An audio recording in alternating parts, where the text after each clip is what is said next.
Hello sir, happy evening to all. I'm Thilagavathi. நான் சென்னையிலேருந்து பேசுகிறேன்.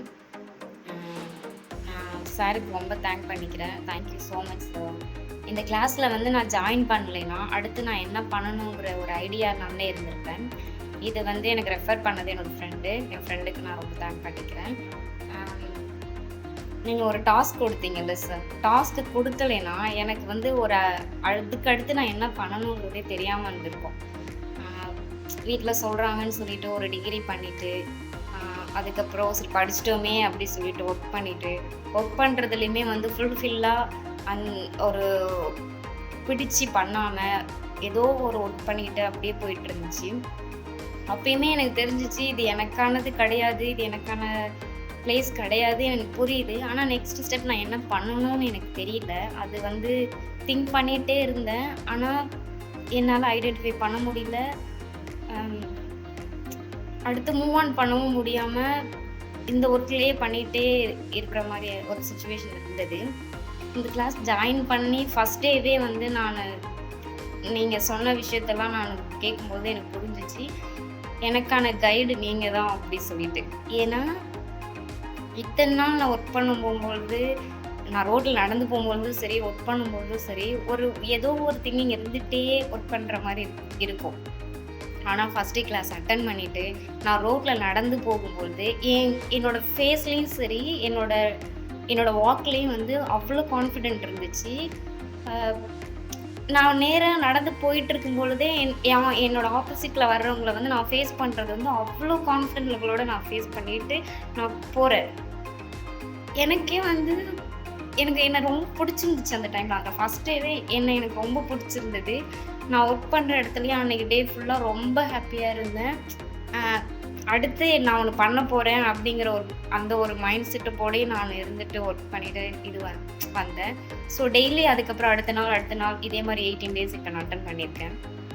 1 வீக்லேயே வந்து எனக்கு நீங்கள் டாஸ்க்கு டெய்லி கொடுத்தீங்கல்ல சார், அந்த டாஸ்க் ஒன்று நான் பண்ணும்போது எனக்கு தெரிஞ்சிச்சு நான் அடுத்து என்ன பண்ணுறேன்னு சொல்லிட்டு. ஸோ நான் அதை வந்து ஜாயின் பண்ணவும் ஆரம்பிச்சிட்டேன்.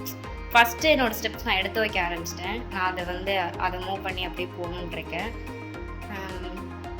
எனக்கு கிராஃப்ட்ஸ் பண்ண ரொம்ப பிடிக்கும். சின்ன பிள்ளையில ரொம்ப நான் கிராஃப்ட்ஸ் நிறைய பண்ணிகிட்டு இருந்தேன். ஆனால் அதுக்கப்புறம் ஒரு ஸ்டேஜ்க்கு மேலே நான் அதை விட்டுட்டேன். இப்போ நீங்கள் கிளாஸில் எடுக்கும்போது உங்களுக்கு பிடிச்சதை பண்ணுங்க. அப்போ எனக்கு தோணுச்சு எனக்கு பிடிச்சது என்ன அப்படின்னு. அதுக்கப்புறம் நான் அனலைஸ் பண்ணதுக்கப்புறம் என்னோடது என்னன்னு நான் தெரிஞ்சுக்கிட்டேன். இதுக்கப்புறம் நான் என்ன மூவ் பண்ணணுங்கிறதுக்கான ஒரு ஐடியாவும் எனக்கு கிடச்சிருக்கு சார். நான் அதை நோக்கி தான் நான் இப்போ போயிட்டுருக்கேன். அதே மாதிரி இந்த பாருங்கள் பண்ணியிருக்கேனா, எனக்கு ரொம்ப பிடிச்சி பண்ணது இது. அப்புறம் நீங்கள் ஒரு கோல் பிளானர் சொல்லிட்டு ஒரு டாஸ்க் கொடுத்தீங்க பாருங்கள் சார், அதை என்னால் நான் மறக்கவே மாட்டேன்.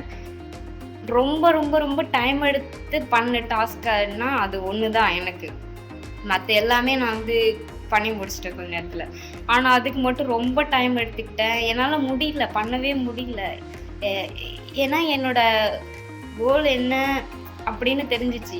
ஆனால் அது மந்த்லி இயர்லி அதுக்கடுத்து நான் என்ன பண்ணணுங்கிற ஐடியா எனக்கு சுத்தமாகவே இல்லை. ஆனால் நீங்கள் எழுத சொன்னதுக்கப்புறமா நான் ஒன்றா எழுதி முடிச்சுட்டு கம்ப்ளீட் பண்ணதுக்கப்புறம் தெரியுது, நான் இதெல்லாம் அடுத்து நான் பண்ணணும், இந்த மந்த்து நான் இதை பண்ணணும், அடுத்த வருஷம் நான் இதை பண்ணணும் அப்படிங்கிற ஒரு கிளியாரிட்டி எனக்கு இருக்குது. நான் அதுக்காக நான் இப்போயே வந்து நான் என்னோட ட்ராவலர் அப்படின்னு சொல்கிறேன் சார். நான் அதை வந்து ஸ்டார்ட் பண்ணிட்டேன். 1 இயரில் நான் என்ன எழுதியிருக்கேனோ அதை நான் அச்சீவ் பண்ணணும்னு நினைக்கிறேன். அந்த பாத்வேல நான் போகிறேன். நீங்கள் இதை கொடுக்கலன்னா வந்து எனக்கு சத்தியமாக சொல்கிறேன் சார், எனக்கு வந்து இந்த ஐடியாவில் எல்லாமே போயிருக்கும், அப்படியே இருந்திருப்பேன். இப்போ நான் ரொம்ப ஹாப்பியாக இருக்கேன், ரொம்ப கான்ஃபிடென்ட்டோடு இருக்கேன். நல்லபடியாக வந்து நான் இதில் அச்சீவ் பண்ணி அவார்ட் வாங்கணும் அப்படிங்கிற ஒரு ஆசையில் இருக்குல்ல, அது எல்லாமே நடக்கும். அது எல்லாத்துக்கும் நீங்கள் வந்து சப்போர்ட்டிவாக, ஒரு கார்டியனா, குருவா எல்லாமே நீங்கள் என்னோடய லைஃப்பில் எப்போவுமே இருக்கணும்னு ஆசைப்பட்றேன். கண்டிப்பாக நீங்கள் இருக்கணும் சார். அடுத்த ஏடிசி கிளாஸ்லேயும் நான் கண்டிப்பாக ஜாயின் பண்ணி உங்கள் கூட நான் அந்த ட்ராவல் பண்ணணும்னு நினைக்கிறேன். ட்ராவல் பண்ணுவேன். Thank you sir, thank you so much. Thanks sir.